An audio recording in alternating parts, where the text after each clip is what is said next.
जय श्री श्री राधा माधव भगवान की जय, श्री श्री जगन्नाथ बलदेव सुभद्रा महारानी की जय, श्री श्री गौर निताय की जय, श्री प्रभुपाद की जय।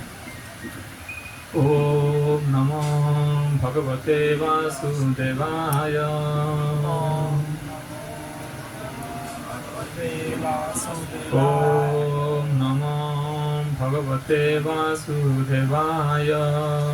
ओम नमो भगवते वासुदेवाय। ओम नमो भगवते वासुदेवाय। नारायणं नमस्कृत्यं नमस्कृतं नरं चैव नरोत्तमं नरं चैव नरोत्तमं देवीं सरस्वतीं व्यासं देवीं सरस्वतीं व्यासं ततो जयमुदीरये। ततो जयमुदीरये। नष्टप्रायेषु भद्रेषु नष्टप्रायेषु भद्रेषु नित्यं भागवत सेवया नित्यं भगवतो सेवया भगवति उत्तम श्लोके भगवतीरुत्तमश्लोके भक्तिर्भवति नैष्टिकी। भक्तिर्भवति निष्ठिकी। कृष्णाय वासुदेवाय कृष्णाय वासुदेवाय देवकी नन्दनाय च देवकी नन्दनाय नन्दगोपकुमाराय गोविन्दाय नमो नमः। ॐ अज्ञानतिमिरान्धस्य ज्ञानाञ्जनशलाकया चक्षुरुन्मीलितं येन तस्मै श्रीगुरवे नमः। नमो ॐ विष्णुपादाय कृष्णप्रेष्ठाय भूतले श्रीमते भक्तिवेदान्त स्वामिन् इति नामिने। नमस्ते सारस्वते देवे गौरवाणी प्रचारिणे निर्विशेष शून्यवादी पाश्चात्य देशतारिणे। हे कृष्ण करुणा सिंधु दीनबंधु जगत्पते गोपीश गोपिका कांत राधाकांत नमस्तुते। सप्त कांचन गौरांगी राधे वृंदावनेश्वरी वृषभानुसुते देवी प्रणमामि हरिप्रिये। वंशाकल्पतरुभ्यश्च कृपा सिन्धुभ्य एव च पतितानां पावनेभ्यो वैष्णवेभ्यो नमो नमः। जय श्री कृष्ण चैतन्य प्रभु नित्यानंद श्री अद्वैत गदाधर श्रीवासादि गौर भक्त वृंद। हरे कृष्णा कृष्णा कृष्णा हरे हरे हरे राम राम राम हरे हरे। यं प्रव्रजन्तं अनुपेत्य पेत्य कृत्यं दौपायनो विरह कातरवाजुहाव। पुत्रेति तन्मयतया तर्वनेदु तं सर्वभूतहृदयं मुनिमानतोऽस्मि। तं सर्वभूतहृदयं मुनिमानतोऽस्मि। हरे कृष्णा। सभी आयु भक्तों का हार्दिक स्वागत है आज की कक्षा में। सुनाई दे रहा है सभी को पीछे? अभी फिलहाल पितृपक्ष चालू हो चुका है कि बाकी है? चालू है। कब से? हाँ, 1 तारीख से। हाँ, अभी चालू हुआ है पितृपक्ष। और कब तक चलेगी? हाँ हाँ, 16 तारीख। हाँ, पितृपक्ष पक्ष यानी कि पक्ष कितने दिन का होता है? 15 दिन का होता है। एक होता है, दूसरा होता है चंद्र पक्ष, है कि नहीं? शुक्ल पक्ष। और जो कृष्ण पक्ष है उसको कहा जाता है पितृ पक्ष, जो कृष्ण पक्ष है। तो ये अमावस्या से लेकर पूर्णिमा तक है या फिर पूर्णिमा से लेकर अमावस्या तक है? कौन सा पक्ष है ये? कृष्ण पक्ष है। हाँ, है कि नहीं? जो पूर्णिमा से लेकर अमावस्या तक क्या कहा जाता है? कृष्ण पक्ष कहा जाता है। कृष्ण यानी कि अंधेरा, शुक्ल यानी कि उजाला। अमावस्या से चंद्रमा धीरे धीरे बढ़ने लगते हैं। अमावस्या के बाद जब अमावस्या से धीरे धीरे बढ़ने लगते हैं तो उसको क्या कहा जाता है? शुक्ल पक्ष कहा जाता है, क्योंकि चंद्रमा भी प्रकाशित की और प्रकाश की ओर जा रहे। चंद्रमा भी पूर्ण होने वाले हैं, तो भी पूर्णिमा आने वाला है, उसको क्या कहा जाता है? शुक्ल पक्ष। जब पूर्णिमा आ गया, पूर्णिमा के बाद अभी चंद्रमा जो है घटने लगेंगे। अब जैसे घटने लगेंगे तो फिर अंधेरा का समय आ जाएगा, तो फिर उसको क्या कहा जाता है? कृष्ण पक्ष कहा जाता है। तो पक्ष जो है 15 दिन का एक पक्ष होता है, और 2 पक्षों में एक माह होता है कि नहीं?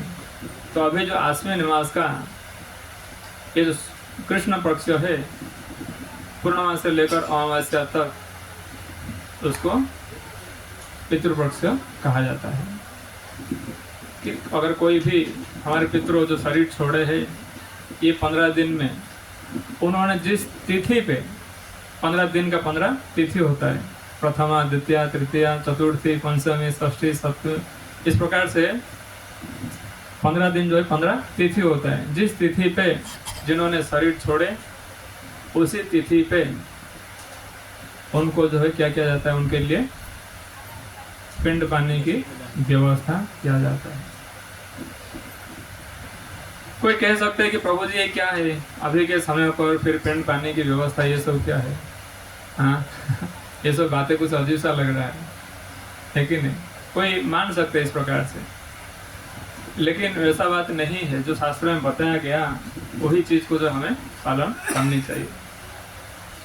हाँ, ये शास्त्र विधि मुत्सृज्य वर्तते काम कारतः न स सिद्धिम अवाप्नोति न सुखम न परम गति। अगर हम शास्त्रों के विधि के अनुसार कार्य नहीं करते, कार्य तो करते हैं लेकिन शास्त्रों के विधि के अनुसार कार्य नहीं करते, ये शास्त्र विधि उत्सृज्य वर्तते काम कारतः न स सिद्धि, ना उनको किसी प्रकार की सिद्धि प्राप्ति होगी। सिद्धि यानी क्या है? अपने कार्यों में सफलता कभी प्राप्त नहीं होगा अगर शास्त्रों के विरुद्ध कार्य करते हैं तो। न स सिद्धि न अवाप्नोति न सुखम न परम गति। ना अपने कार्यों में कभी सिद्धि प्राप्त होगा, ना कभी सुख प्राप्त होगा, ना आखिर में परम गति की प्राप्त होगा। इसलिए हर एक कार्य शास्त्रों की विधि के अनुसार होनी चाहिए। कार्य तो करते हैं, कार्य तो होता रहता है, लेकिन हो सकता है शास्त्रों के विरुद्ध हो, है कि नहीं? इसलिए ये शास्त्र आदेश देता है कि हर कोई कार्य शास्त्रों के अनुसार ही होनी चाहिए। तो ये पिंड पानी देने की जो विधि है ये शास्त्रों में बताया गया है। अगर गीता आप लोगों ने ध्यान से पढ़े है तो गीता का प्रथम अध्याय में ही अर्जुन मना करते कि मैं युद्ध नहीं करूँगा। प्रथम अध्याय का 1.43 उसमें अर्जुन कहते हैं कि मैं युद्ध न करने के क्या कारण है। कई सारे कारणों में से उन्होंने ये भी कारण बताते हैं। संकर नरकायव कुलघ्नानम कुलस्य च पतन्ति पितरो येषां लुप्तपिंड उदक्रिया। पतन्ति पितरो, पितरो यानी कि पितृलोक। एक तो पितृलोक को कौन जाते हैं? जो अधोगति को प्राप्त किया वो पितृलोक को जाते हैं। पितृलोक यानी कि एक लोक है जहां पर उनको स्थूल शरीर प्राप्त नहीं होता। स्थूल शरीर किसको कहा जाता है? पृथ्वी जल अग्नि वायु आकाश से जो बना हुआ शरीर को स्थूल शरीर कहा जाता है। उसके अतिरिक्त और भी एक शरीर है, किसमें बना है? मन बुद्धि अहंकार में बना है, उसको सूक्ष्म शरीर कहा जाता है। तो जो पितृ जोनि को जो प्राप्त होता है, पितृलोक में जो जाते हैं, तो स्वाभाविक रूप से जो अधोगति को प्राप्त हुआ है वैसे लोग पितृलोक को जाते हैं। अधोगति यानी कि क्या है? हाँ, जिन्होंने आत्महत्या की, जिन्होंने घोर पाप कार्यों को किए, इस प्रकार से जो लोग वो अधोगति को प्राप्त होते हैं, यानी कि उनको दोबारा शरीर जो है नहीं मिल पाता, और वैसे लोग जो है पितृयोनि को प्राप्त करते हैं। इसलिए विधि है घर गृहस्थी में और गृहस्थ आश्रम में हमने स्वीकार किए हैं, तो सबसे प्रमुख कर्तव्य बनता है कि पितृलोक के लिए कार्य करें। जब पितृलोक बड़े प्रसन्न होते हैं तब जाके हमें आशीर्वाद देते हैं और हम लोग सुख से रह पाते हैं। इसलिए अर्जुन कह रहे हैं कि मैं युद्ध नहीं करूँगा, क्योंकि युद्ध करूँगा तो कुल का विनाश होगा। अगर कुल का विनाश होने से सारे जो बुजुर्ग लोग जो है सारे मारे जाएंगे, तो हमें विधि विधान कौन सिखाएगा कि किस प्रकार से हमें पिंड पानी दान करना है करके। पतंत पितरो, ये पितर लोग जो गिर जाएंगे, क्योंकि पिंड पानी देने वाला कोई व्यक्ति नहीं रहेगा। इसलिए जो विधि है पिंड पानी देने की विधि कल से लेकर चालू हुआ है 15 दिन तक। हाँ, और ये कार्य को जो है सभी को करनी चाहिए, क्योंकि ये गीता का प्रमाण है और भागवतों का प्रमाण है मनुष्य जैसे ही जन्म मिला हम 6 प्रकार के हम लोग ऋणी हो चुके हैं। चाहे भले वो किसी भी परिवार से क्यों ना जन्म हो, चाहे वो तेंदुलकर का बेटा हो, अमिताभ बच्चन का बेटा हो, या फिर टाटा बिरला का बेटा हो, या रिलायंस का बेटा हो, कोई भी हो, जन्म लेते ही भले वो करोड़पति का मालिक हो, लेकिन फिर भी ये 6 ऋण उनके ऊपर लागू हो जाता है। क्या क्या? देव ऋषि भूत आत्मनम नृणाम पितृणाम। क्या क्या? देव ऋषि भूत आत्मनाम नृणाम पितृणाम न किंकर नयम ऋणी च राजन सर्व आत्मना यह शरणम शरण्यम गतम मुकुंदम परिवृत्य करता। ये श्लोक भागवतम का श्लोक है। जैसे जन्म हुआ 6 प्रकार का उनका ऋण उनके ऊपर लग चुका है। देव यानी कि देवताओं का, जन्म से ही देवताओं का ऋण हो चुका है। क्योंकि हम लोग के लिए जो भी व्यवस्था, अभी बारिश में वर्षा चाहिए, बादल चाहिए, हमें जल की आवश्यकता है, तो कौन देता है? कौन देता है? हम लोग आसमान में बम ब्लास्ट करते हैं, फिर बारिश होता है कि नहीं? हाँ, ऐसा है कि देवता लोग को नियुक्ति किया गया है, कौन करता है? विदेश में ऐसे ही करते थे, उनके देश में बारिश नहीं होता था तो हमेशा बम ब्लास्ट करते थे, और इसी बार बम ब्लास्ट किए, पूरा देश का देश बह गया। हाँ, तो हर एक व्यवस्था जो है देवता लोग करते हैं हमारे लिए। हाँ, ये मंदिर का लाइट बिल कितना आता है महीना का?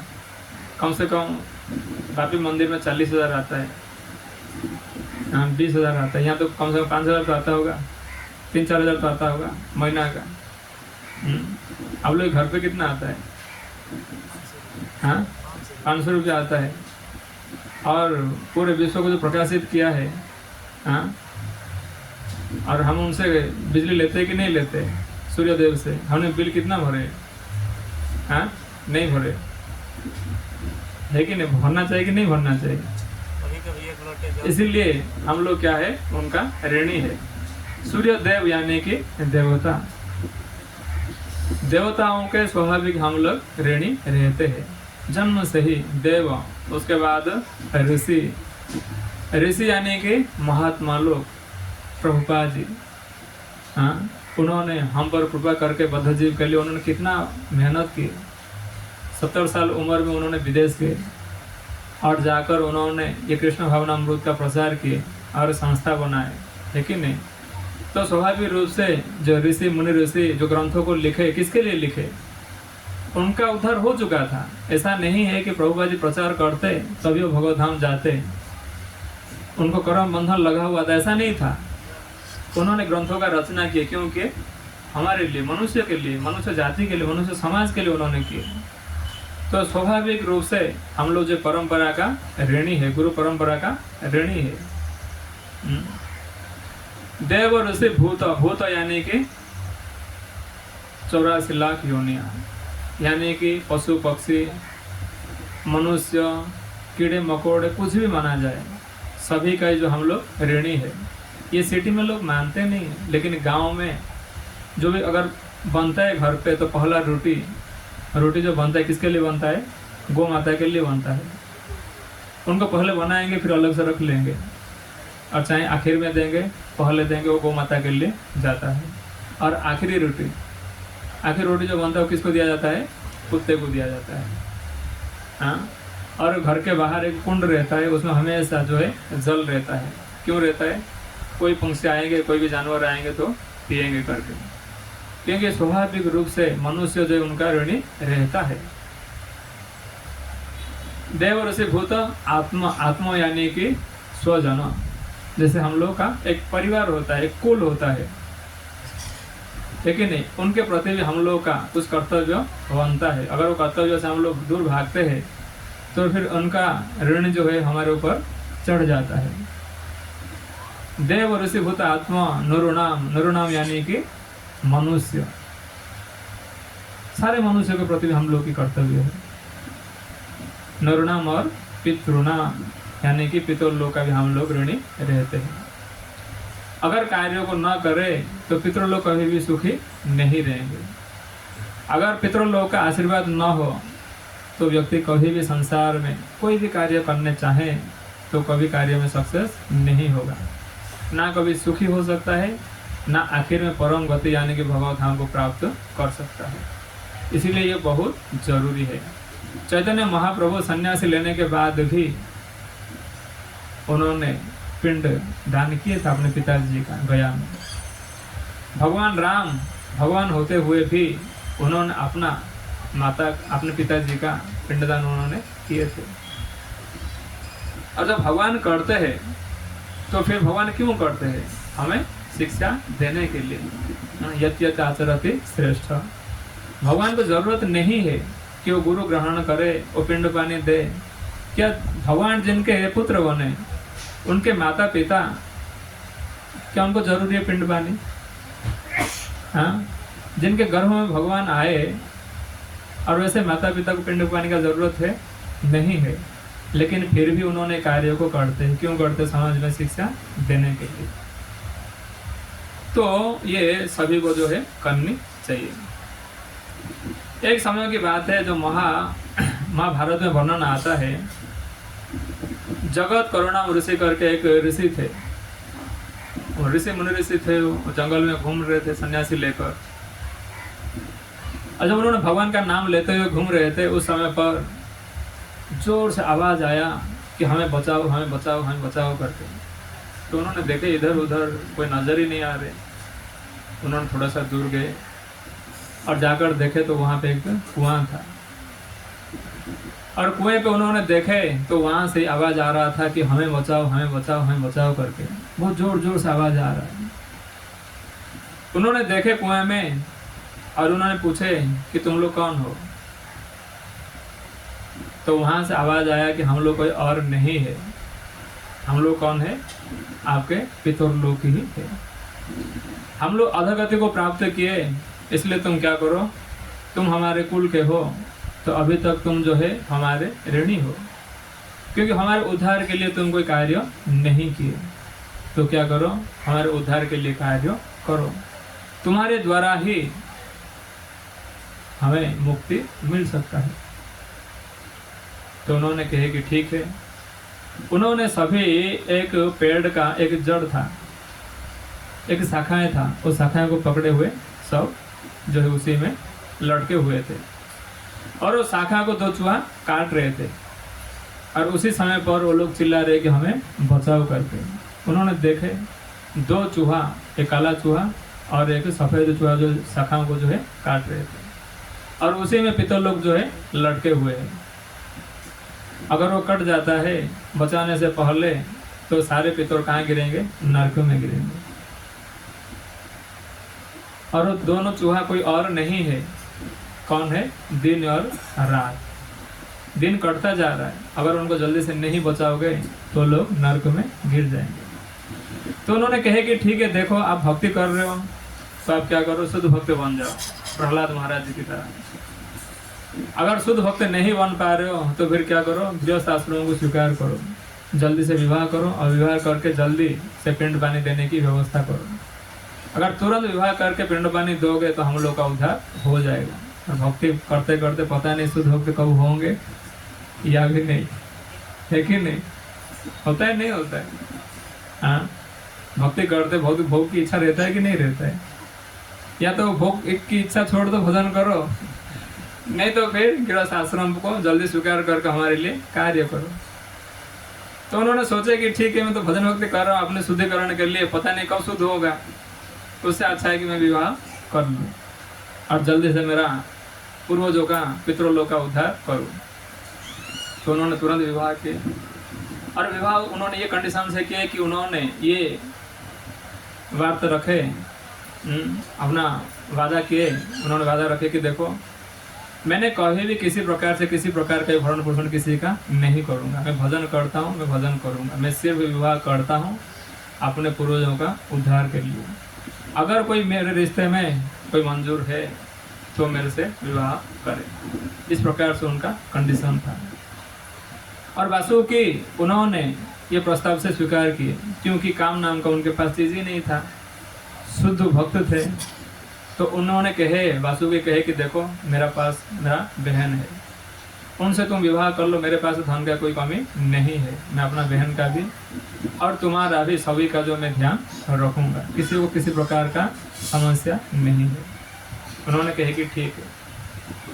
विवाह हुआ। विवाह होने के बाद उन्होंने पिंड पानी देने की जो है कार्यों को किए, और जैसे ही कार्यों को किए पितृलोक का उद्धार हो गया। पितृलोक जो वहाँ से भगवत धाम आशीर्वाद देते हुए उन्होंने फिर चले गए, कहाँ? भगवत धाम। और फिर दोनों साथ में रहे कुछ ही समय तक, और संध्या का समय था। संध्या के समय पर वासुकी की जो बहन थे उनके गोद में, और ये जो ऋषि थे जगत करुणा ऋषि, उन्होंने उनके गोद पे सोए हुए थे, रेस्ट कर रहे थे। संध्या का समय था। उस समय पर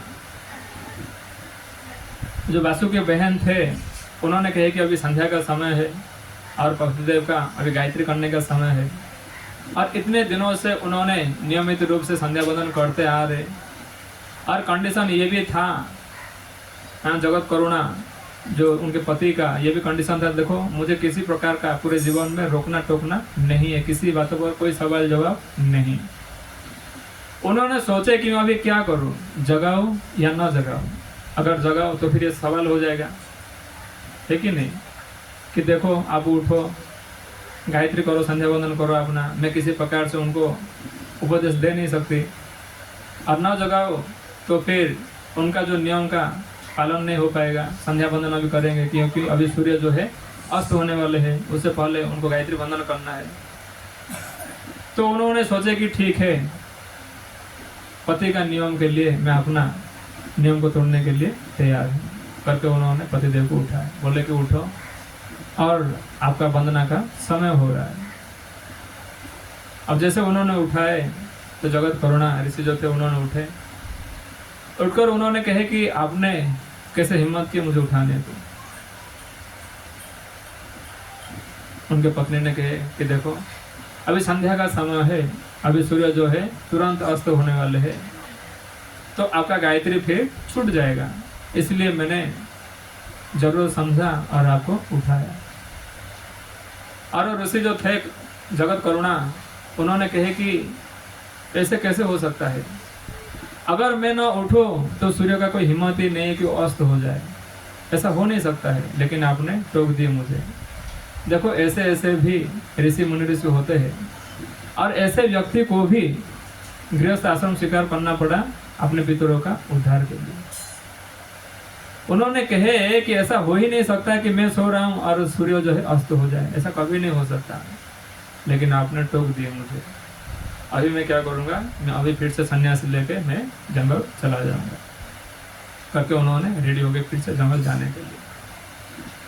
और इतने समय पर उनके जो पत्नी थे, धर्म पत्नी थे, उन्होंने कहा कि देखो आपको हमारे गृहस्थ आश्रम पे भी कुछ कर्तव्य था आपका, लेकिन वो कर्तव्य को आप अभी तक पूरा नहीं किए, आप ऐसे कैसे छोड़ के जा सकते हो, अपना कर्तव्य का तो पहले पालन करो तभी जाओ। उन्होंने कहा ठीक है अस्तु, यानी कि आशीर्वाद दिए, क्योंकि तुम्हें चाहिए संतान, अभी तुम्हें संतान प्राप्त होगा, तुम अभी गर्भवती हो। और उन्होंने इस प्रकार से आशीर्वाद देकर उन्होंने चले गए। और वही जो अस्थि करके उन्होंने आशीर्वाद दिए थे, वही अस्थि नाम का एक ऋषि बने। और वही ऋषि जो अर्जुन के वंशज हुए जन्मेजय, उनके पिताजी का जो देहांत हुआ था, कौन थे उनके पिताजी? परीक्षित महाराज। उनको जो तक्षक ने डसा था, और जन्मेजय जो यज्ञ किए थे वही अस्थि नाम के ऋषि को ही लेके किए थे। कहने का मतलब था कि इतने बड़े सिद्ध पुरुष को भी विवाह करना पड़ा और अपना पितृलोक का उद्धार के लिए। तो इसीलिए ये जो कार्य जो बहुत महत्वपूर्ण है। ऐसे अनेक प्रकार की कथाएं आता है शास्त्रों में अलग अलग प्रकार से। और एक कथा आता है विष्णु पुराण की कथा है, विष्णु पुराण पद्म पुराण की कथा है। पद्म पुराण में बताया गया है पद्म पुराण में गीता की महात्माओं के ऊपर बताया गया है। पद्म पुराण में भागवतों की गुणगान किया गया है और उसमें बताया गया है कि किस प्रकार से एक ब्राह्मण थे जिनका नाम था जड़, और वो जड़ का जन्म एक जन्म स्थान करके एक स्थान था, वहां पर ये जड़ नाम का ब्राह्मण का जन्म हुआ था। और वो थे ब्राह्मण परिवार के थे, लेकिन अपने पूरा जीवन उन्होंने कभी भी ब्राह्मणों का कार्य को नहीं किए थे। ब्राह्मणों का कार्य क्या होता है? जजन जाजन पठन पाठन, है कि नहीं? ब्रह्मचर्य का पालन और फिर भगवान की सेवा पूजा और फिर शास्त्रों का अध्ययन करना और समाज में शिक्षा देना। लेकिन ये जो जड़ नाम का जो ब्राह्मण थे, नाम क्या था? जड़। जड़ का मतलब क्या है? हाँ? हाँ? मोटा बुद्धि, है कि नहीं? जो समझने में बड़ा क्या हो? मंद हो। मंद यानी कि धीर, समझ पा रहे हो ना? उसको जड़ कहा जाता है। उसको ब्राह्मण का नाम ही था जड़, और जन्म स्थान पर उनका जन्म था। उन्होंने कभी भी ब्राह्मणों का कार्य नहीं किया था। वो कर क्या रहे थे? वो वैश्य का कार्य कर रहे थे। वैश्य यानी कि व्यापार, है ना? गुजरात में फेमस है, भले कोई वंश का है, सभी जो व्यापार में लग जाते। हाँ, गुजराती का मतलब व्यापार। खैर जो भी है, तो कभी भी ब्राह्मणों का कार्य को नहीं करते थे, व्यापारी करते थे। और साथ साथ में बड़ा कंजूस व्यक्ति भी था। लाएंगे 10 रुपया में तो बेचेंगे, कितना बेचनी चाहिए? 12 रुपया बेचनी चाहिए। लोभ ज़्यादा है, थोड़ा 15 रुपया बेचनी चाहिए। और भी थोड़ा लोभ ज़्यादा है तो 20 रुपया बेचनी चाहिए, है कि नहीं? लेकिन वो ऐसा व्यक्ति था, तो 10 रुपया में लाते तो थे, लेकिन 100 रुपया में बेचते थे। हाँ, अभी भी होता है। मोबाइल पार्ट्स में लगाते हैं 6 रुपया, किसी को पता नहीं चलता। पार्ट्स आता है 6 रुपया का, और वो लेते हैं 100 रुपया, 80 रुपया। तब भी हम लोग सोचते हैं कि मेरा मोबाइल बड़ा सस्ते में बन गया, क्योंकि 100 रुपया मोबाइल बन गया, है कि नहीं? जबकि वो बाहर से आता है 6 रुपये का और लेते हैं 100 रुपया। हाँ, खैर जो भी है, गाड़ी गैरेज वाले बिल बना देगा आपका। हाँ, diesel filter, oil filter, air filter, engine oil, वो ऑयल सब लिख लेंगे। उसमें आधा % डाल देंगे, आधा % नहीं डालेंगे। फिर सब ऐसे नहीं होते, लेकिन कुछ होते हैं। कहने मतलब जिसको ज़्यादा लालच रहता है, हाँ, तो इस प्रकार से जो कार्यों को करते हैं। जो जट नामों का जो ब्राह्मण था, इसी प्रकार का कार्य करता था, बड़ा कंजूस था। और उन्होंने अपने घर से निकले, और निकलते उन्होंने व्यापार के लिए बहुत दूर गए, और वहाँ पे जाकर व्यापार किए और बहुत सारे धन भी कमा के लेकर आ रहे थे। और आने के समय पर उन्होंने कहे, अगर मैं चल के जाऊँगा तो मेरा रिक्शा का भी भाड़ा जो है बच जाएगा। हाँ, मुझे किसी प्रकार की गाड़ी वाड़ी करने की ज़रूरत नहीं है। उन्होंने चलते हुए आ रहे थे, और देखे धूप का समय था, तो उन्होंने एक पेड़ के नीचे वहाँ पर उन्होंने विश्राम किया, थोड़ा सा आराम किया। बोले कि यहाँ पे थोड़ा विश्राम करता हूँ, और फिर कुछ समय के बाद यहाँ से उठकर फिर चलूँगा। अकेला स्थान था, अकेले में थे वो, वहाँ पे बैठे हुए थे। और उतने समय पर 3 चोर आए, और पूरे अकेला स्थान था, कोई था नहीं वहाँ पे। उन्होंने कहे कि आपके पास वो जो बैग है, बैग में क्या है वो हमें दे दो, नहीं तो आपको मार डालेंगे यहाँ पे।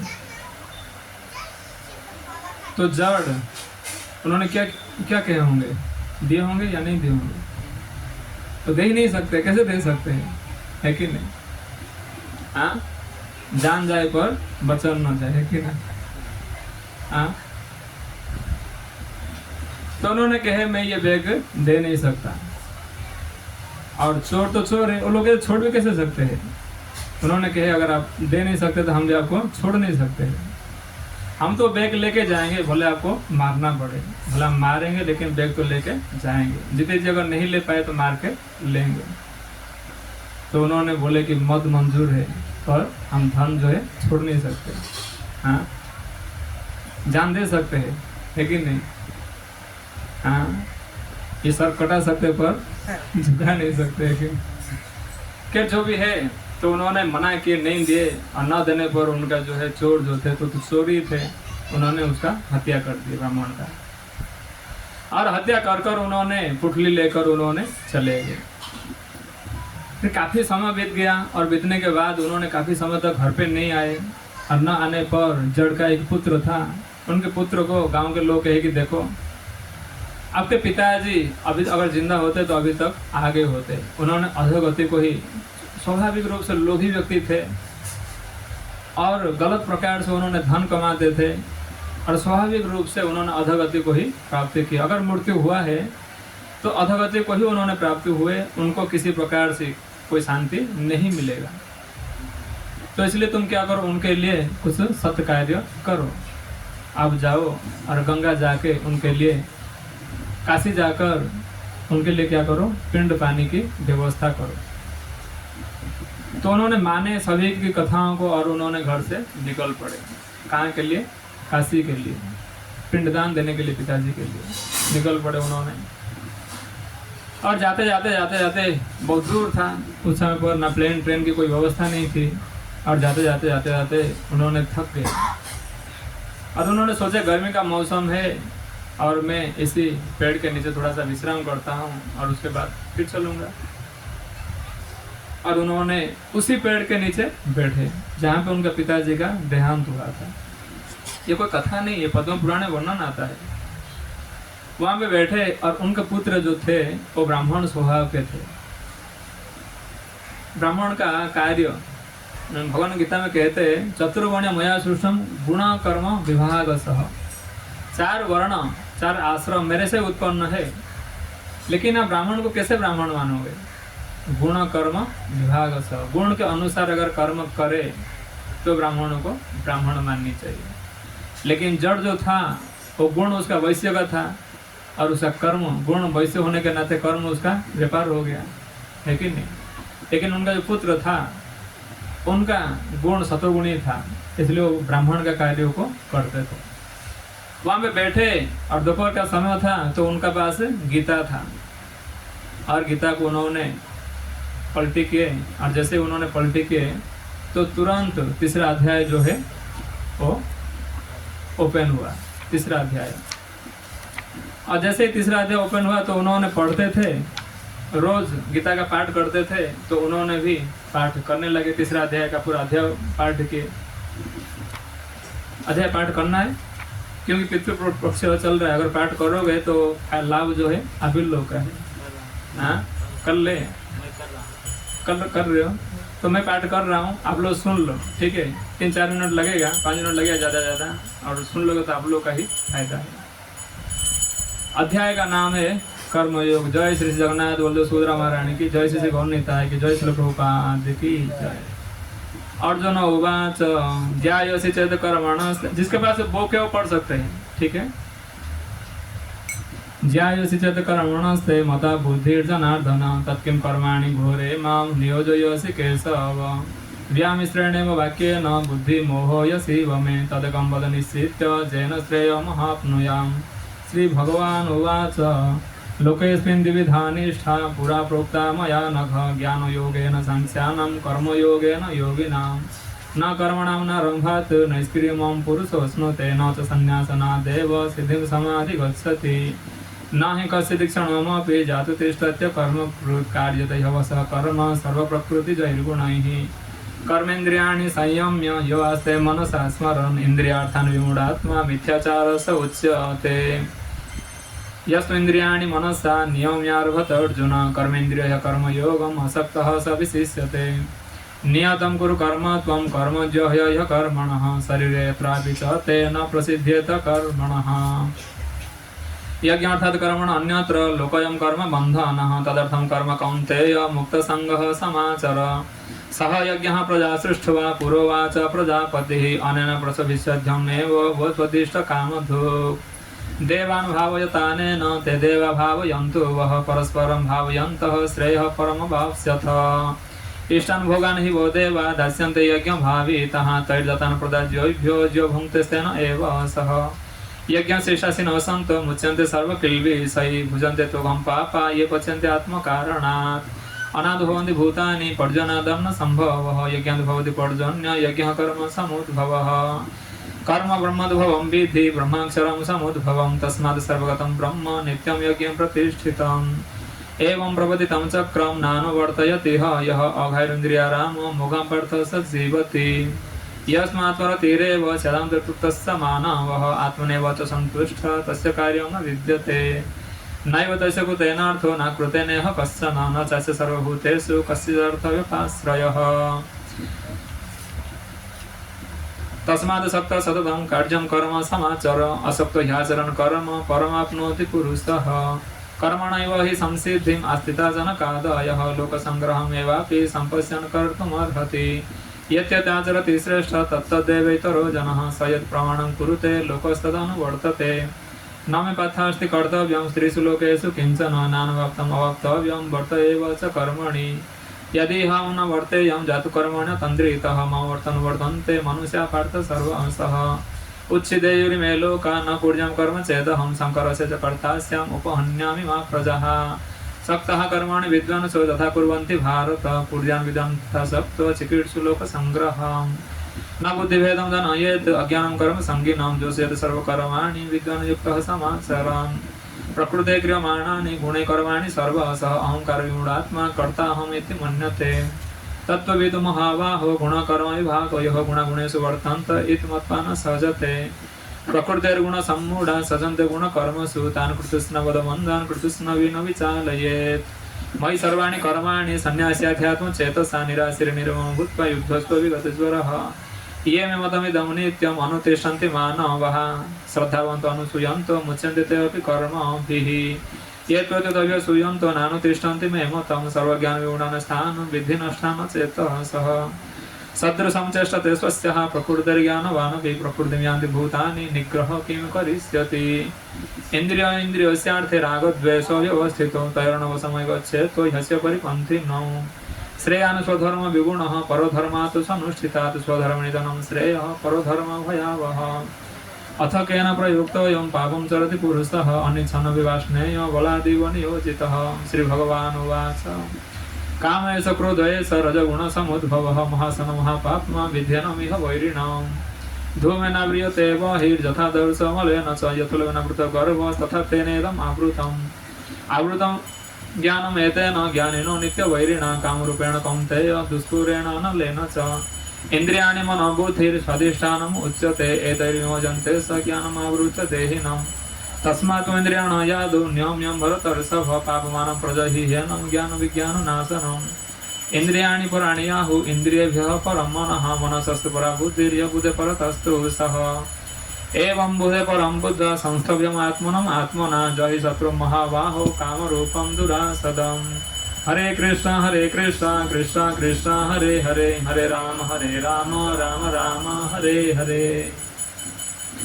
और इस प्रकार से तीसरा अध्याय का उनके पुत्र जो जड़ नाम के व्यक्ति थे उनके पुत्र जो उन्होंने पाठ किए। तो जैसे उन्होंने पाठ किए वो जो पेड़ जो वृक्ष था वो वृक्ष से तुरंत एक रथ प्रकट हुआ और वो रथ पे उन्होंने देखे और रथ पे उनके पिताजी बैठे हुए थे और पिताजी को उन्होंने दर्शन किए और पिताजी के साथ साथ उन्होंने दोनों साइड से दो लोग जो थे और वो पंखा झेल रहे थे।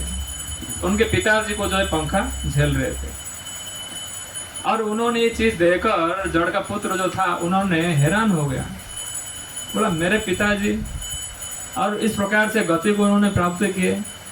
अभी ये वैकुंठ का विमान पे बैठे हुए हैं और दो व्यक्ति जो है पंखा झेल रहे। तो उन्होंने देखकर हैरान हुए और हैरान होकर उन्होंने अपने पिताजी से पूछे कि पिताजी आप इस प्रकार से गति को कैसे प्राप्त किए, क्योंकि मैंने जहाँ तक सुना हूँ आपने आपके पूरे जीवन में कभी भी किसी प्रकार के सत्य कार्यों को नहीं किए, कभी भी भजन भक्ति नहीं किए, कभी भी पुण्य कार्यों को नहीं किए, लेकिन फिर भी इस प्रकार के गति को प्राप्त किए, आप वैकुंठ के विमान पे बैठे हुए हो। तो उन्होंने कहे कि पुत्र ये वास्तव में मेरा कर्म का फल नहीं है जो मैं विमान पे बैठा हुआ हूँ, ये वास्तव में तुम्हारा कर्म का फल है, इसलिए मैं विमान पर भी बैठ पाया, नहीं तो मैं पितृयोनि को प्राप्त हुआ था, अधोगति को प्राप्त हुआ था। लेकिन जैसे ही तुमने यहाँ पर तीसरा अध्याय का पाठ किया और वो मैंने सुन रहा था, ये तूने जो पाठ किया मैं सुना और उसी का जो है फल मुझे मिला, इसलिए मैं अभी विमान पे बैठा हुआ। और वास्तव में पुत्र हो तो पुत्र जो है तुम्हारे जैसा ही पुत्र हो। क्योंकि पुत्र क्यों कहा जाता है? क्योंकि पु नामों का एक नर्क होता है और वो नर्क से जो अपने पितरों को उद्धार करे, इसलिए उनको क्या कहा जाता है? पुत्र कहा जाता है। लेकिन आज के समय पर, हमारे समय पर अभी पुत्र जो है कम होते हैं, ज़्यादा क्या होते हैं? लड़का होते हैं, और नहीं तो फिर क्या होते हैं? बेटा होते हैं, है कि नहीं? बेटा यानी कि बेटा किसको कहते हैं? जो माता पिता धन को हमेशा बंटवारा करने में, बंटवारा के ध्यान में रहते हैं, उसको क्या कहा जाता है? बेटा कहा जाता है। लेकिन आप लोग देखते हैं महाभारत रामायण, बेटा करके बुलाते, क्या बुलाते? पुत्र। क्योंकि पुत्र जो है वो वंश का उद्धार करता है। लेकिन आज के समय पर क्या है? सो बेटा है, क्योंकि सब बंटवारे में सब लगे हुए हैं। हाँ? और नहीं तो कहते हैं कि लड़का। लड़का क्यों कहते हैं? क्योंकि ये सब आपस में लड़के लेने वाले हैं, इसलिए कहते हैं लड़का। लेकिन बेटा और लड़का नहीं बनाना चाहिए। बनाना चाहिए क्या? पुत्र बनाना चाहिए। अगर पुत्र बनाए तभी हम लोग का उद्धार होगा। अगर बेटा और लड़का बना लिए तो हम लोग का काम खत्म होने में ज़्यादा समय नहीं लगेगा। तो उन्होंने कहे कि पुत्र, अगर पुत्र हो तो वास्तव में तुम्हारे जैसा ही पुत्र हो। क्योंकि मैंने ब्राह्मण होते हुए भी कभी भी पूरे जीवन में मैंने कोई ब्राह्मण का कार्य को नहीं किया, लेकिन तुम्हारे कर्म के कारण अभी मैं जीते जी मेरा उद्धार हो गया अभी, और मैं जा रहा हूँ अभी वैकुंठ। तो मैं आशीर्वाद देता हूँ और तुम्हारा हर एक कार्य जो है सफल हो। तो इस प्रकार से ये तीसरा अध्याय का जो है फल है। और उनको पता चला कि देखो, मैंने एक बार सिर्फ पाठ किया तो मेरे पिताजी का उद्धार हुआ, तो फिर मैंने ये तीसरा अध्याय का पाठ रोज क्यों ना करूं? क्योंकि कई सारे हमारे पितरों लोग जो है उन सभी का जो है उद्धार करना मेरा कर्तव्य है। तो उन्होंने रोज ये तीसरा अध्याय का पाठ करते हैं और उन्होंने क्या करते? दूसरे के नाम से जो है दे देते। तीसरा अध्याय का पाठ करते और कहते थे ये चाचा के लिए, और फिर पाठ करते ये दादा के लिए, और फिर पाठ करते दादी के लिए। इस प्रकार से जो है उन्होंने रोज जो है पाठ करते रहे और अपने कर्म का जो फल है वो पितरों को देते रहे। तो एक समय की बात है, वैकुंठ से भगवान विष्णु ने यमराज को बुलाया कि आप आओ यहाँ पे मेरे पास, थोड़ा मिलना है आपसे। तो यमराज को धर्मराज कहा जाता है, और भगवान के हर एक इच्छाओं को यमराज जानने वाले होते हैं। उन्होंने क्यों बुलाए वो पहले ही जान जाते हैं, क्योंकि जो भगवान को जान लिए उनको और जानने की बाकी क्या रह गया, है कि नहीं? तो ये चीज जो है स्वयं कौन कह रहे? यमराज जी कह रहे, यमदूतों कह रहे कि देखो, भगवान को जानना आसान नहीं है, बड़ा कठिन है, लेकिन फिर भी हम 12 लोग जो है भगवान को जानते हैं और उनकी सारी इच्छाओं को हम लोग जानते हैं। वो कौन कौन है? स्वयंभू नारद शंभु कुमारो कपिल मनु प्रहलाद जनको भीष्म बलि सख्यार वयम। कह रहे स्वयंभू नारद शंभु। स्वयंभू यानी कि कौन है? हाँ? जो स्वयं से प्रकट हुआ, इसीलिए उनका नाम पड़ा स्वयंभू। वसुदेव का पुत्र है, इसीलिए उनका नाम पड़ा वासुदेव। स्वयं यानी कि स्वयं कौन है? भगवान विष्णु स्वयं है। उनसे प्रकट हुए कौन? ब्रह्मा, इसीलिए स्वयंभू। स्वयंभू नारद उनके पुत्र, और शंभु यानी कि शिव जी, कुमार यानी कि चतुर्कुमार, कपिल, मनु यानी कि स्वयंभुव मनु, और ये सारे ब्रह्मा जी का ही पुत्र है। नारद, शिव, कुमार, हाँ, ये सारे ब्रह्मा जी का ही पुत्र है। प्रहलाद जनों को भीष्म, बलि यानी बलि महाराज, और बयार सखी यानी कि सुखदेव गोस्वामी, और वयम यानी कि मैं, यमराज खुद कह रहे हैं। तो हम लोग जो है भगवान को जानने वाले हैं, क्योंकि हम लोग धर्म को जानने वाले हैं, तो हम लोग भगवान को जानते हैं। तो उन्होंने भगवान को जानते हुए कि भगवान क्यों मुझे बुला रहे, और जानते उन्होंने तैयारी के साथ गए थे। और जैसे भगवान के साथ पास पहुंचे, उन्होंने दंडवत प्रणाम किए, और प्रणाम कर कर उन्होंने कहे कि मेरे लिए आज्ञा, कुछ सेवा। तो उन्होंने कहे कि देखो, जो जड़ नाम का जो ब्राह्मण था, उनके पुत्र ने, और रोज उन्होंने गीता का 3रा अध्याय का पाठ कर कर उन्होंने अपने पूर्वजों के लिए, सभी के लिए, उद्धार के लिए उन्होंने जो है उनके लिए अर्पित कर चुका है। तो धर्मराज कहे कि देखो, मैं ये बातों को मैं जानता था, और आपको किसी और प्रकार से प्रयास करने की जरूरत नहीं है। मैंने सभी को, देखो मेरे पीछे पीछे, मैं सभी को लेकर आया, और ये सबको जो है आपके धाम पे लेकर जाओ। तो इस प्रकार से उन्होंने 3रा अध्याय का पाठ करते और पूरे अपने कुल का, वंशज का जो है, सभी का जो है उद्धार कर दिया। तो यहाँ पर प्रश्न आता है कि प्रभु जी, हमने तो कभी पाप कार्यों को करते ही नहीं, हमारे जीवन में तो कोई पाप ही नहीं है क्या? पाप है? हाँ। और वास्तव में ये भक्त लोग ही मानते हैं कि हम पापी है करके, लेकिन जो समाज के लोग हैं वो लोग पाप नहीं मानते। वो कहते हैं मेरे बाप का मैं पीता हूँ। पाप क्या, किस बात का है? क्या कहते हैं? मेरे बाप का मैं खाता हूँ, मेरे बाप का मैं पीता हूँ। हाँ, किस बात का पाप है? हम तो चोरी नहीं कर रहे, है कि नहीं? लेकिन गीता में कहा गया है कि पाप का अर्थ क्या है, किसको पापी कहा जाता है? यज्ञ श्रेष्ठासिनो संत मुच्यन्ते सर्वकिल विषय भूजन्ते त्वं घम पापा ये पश्यन्ति त्वात्मकारणात्। ये 4था अध्याय का 13 नंबर श्लोक है। उसमें क्या कहा गया है? यज्ञ श्रेष्ठा सिनो संतो यज्ञ उत्तिष्ठ, यानी कि जो यज्ञ हो चुका है, असिना यानी कि खाने की चीज, द्रव्य जो यज्ञ हो चुका है, यानी कि जो कुकिंग किया हुआ भोग लगा दिया गया है, और उसको मेरे भक्त लोग खाकर, स्वीकार कर कर, ग्रहण कर कर सारे पापों से मुक्त हो जाते हैं। यज्ञ उच्चिष्ट सिनो संत मुच्यन्ते सर्व किल विषय, मुच्यन्ते यानी कि मुक्त हो जाते हैं, किल विषय यानी कि सारे पापों से। 4था अध्याय का 13 नंबर श्लोक, मुच्यन्ते सर्व किल विषय यानी कि सारे पापों से। यज्ञ श्रेष्ठ सिनो संत मुच्यन्ते सर्व किल विषय ये भुजन्ति तो घम पापा। ये भुजन्ति, अगर कोई सिर्फ अपने लिए बना के खाते हैं, गरम गरम जिलापी निकालो, भोग लगाएंगे, ठंडा हो जाएगा, जल्दी से प्लेट में दो खम्मन और जिलापी खाएंगे कि नहीं?